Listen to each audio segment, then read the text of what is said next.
जिला अस्पताल मुरार में इन दोनों बड़े बड़े ऑपरेशन बड़ी ही आसानी से हो पा रहे हैं।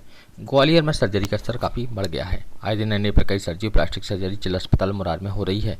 इसी तरह में डॉक्टर प्रणय दीक्षित, डॉक्टर सुशांत श्रीवास्तव ने एनेस्थीसिया के डॉक्टर रवि पाठक और डॉक्टर अनिल शर्मा और नर्सिंग ऑफिसर पूजन नवरिया के सहयोग से एक कठिन सर्जरी लिपोमा ट्यूमर की गई, जिसमें मरीज की प्लास्टिक सर्जरी भी की गई है। इस संबंध में हमें चिकित्सकों ने जानकारी दी। नमस्कार, मैं राजकुमार शर्मा और आप देख रहे हैं खबर अर्पण न्यूज। इस समय मध्य प्रदेश के ग्वालियर शहर के डिस्ट्रिक्ट हॉस्पिटल मुरार में मौजूद हैं और हमारे साथ डिस्ट्रिक्ट हॉस्पिटल में मौजूद पदस्थ इस समय डॉक्टर मौजूद है, जिन्होंने की एक बहुत ही बड़ी सर्जरी डिस्ट्रिक्ट हॉस्पिटल मुरार में की है। कहा जा सकता है कि इस तरह की सर्जरी ये नए यंग एनर्जेटिक डॉक्टर हैं, उनके द्वारा यहाँ पर नई नई सर्जरियाँ की जा रही है और काफ़ी बड़ा ऑपरेशन इसको कहा जा सकता है। हमारे साथ डॉक्टर साहब मौजूद है जिन्होंने यहाँ डिस्ट्रिक्ट हॉस्पिटल मुरार में ऑपरेशन किया। आइए जानते हैं इनसे कि कौन पेशेंट था और किस तरह के ऑपरेशन था और उसमें क्या कठिनाई इनको आई। सर, क्या नाम है आपका? Myself doctor Pranay Dikshit और मैं यहाँ पर सर्जरी स्पेशलिस्ट के पद पर उपस्थित हूँ। अभी आपने कोई सर्जरी की, किस तरह की सर्जरी थी, क्या उसमें क्रिटिकल? बेसिकली जो सर्जरी करी वो उक्त मरीज हमारे पास आया हुआ था श्याम सिंह नाम से और 7-8 साल से परेशान था। काफ़ी बड़ी इसको लाइपोमेटस ग्रोथ थी चेस्ट के ऊपर बैक साइड में और इससे उसकी नॉर्मल दिनचर्या भी काफ़ी प्रभावित हो गई थी।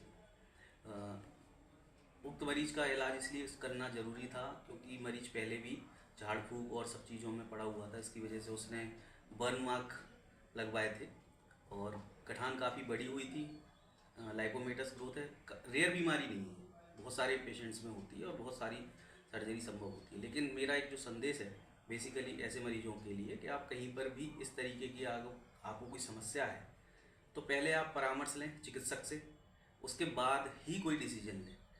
जैसा कि मरीज आया, उसको बर्न मार्क थे, गठान काफ़ी बड़ी थी, पहले उसका हमें केवल एक ही चीज़ संभव हो सकती थी कि नॉर्मल गठान निकाल देते अगर उसको बर्न मार्क नहीं होते। लेकिन फिर वो पूरी तरीके से प्लांट सर्जरी करके उसका बड़ी गठान निकालने का प्रयास करा गया और जो बर्न मार्क और स्कार बना हुआ था उस स्किन को निकाल के रिकन्स्ट्रक्शन वहाँ पर करा। तो कहीं ना कहीं ये देखा गया कि लोग जानकारी के अभाव में या जिस तरह के शिक्षा के अभाव में वो झाड़ फूक वाले लोगों पर चले जाते हैं और आपने जैसा कि बताया कि यदि समय रहते वो पेशेंट डिस्ट्रिक्ट हॉस्पिटल मुरार में आता तो उसकी जो चमड़ी की जो सर्जरी की गई थी वो नहीं करनी पड़ती। हाँ बिल्कुल, सही कहना है आपका। क्योंकि इस वजह से स्किन के ऊपर स्कार मार्क पड़ जाना वैसे भी एक समस्या से आप ग्रसित हो, आप किसी झाड़ फूक वाले के चक्कर में पड़ के, जो बेसिकली दगना बोलते हैं इन लोगों पे जो आम भाषा में, तो उसने दगवाया था कहीं पर, तो उस वजह से और समस्या थोड़ी सी बढ़ गई इसकी वजह से उसको परेशानी का सामना करना पड़ा। डिस्ट्रिक्ट हॉस्पिटल मुरार में काफ़ी कह सकते हैं क्रिटिकल ऑपरेशन इस समय हो रहे हैं और आप जैसे यंग एनर्जेटिक डॉक्टर्स यहाँ पर आ गए हैं, तो जनता को क्या संदेश देना चाहिए? मेरा जनता को केवल इतना संदेश है, अगर आपको किसी भी तरीके की कोई परेशानी है तो किसी भ्रांति या फिर झाड़ फूक के हवाले के चक्कर में ना पड़े, योग चिकित्सक से परामर्श लें, उसके बाद ही आगे की प्रक्रिया रखें जैसा भी आप सोच सकते हैं।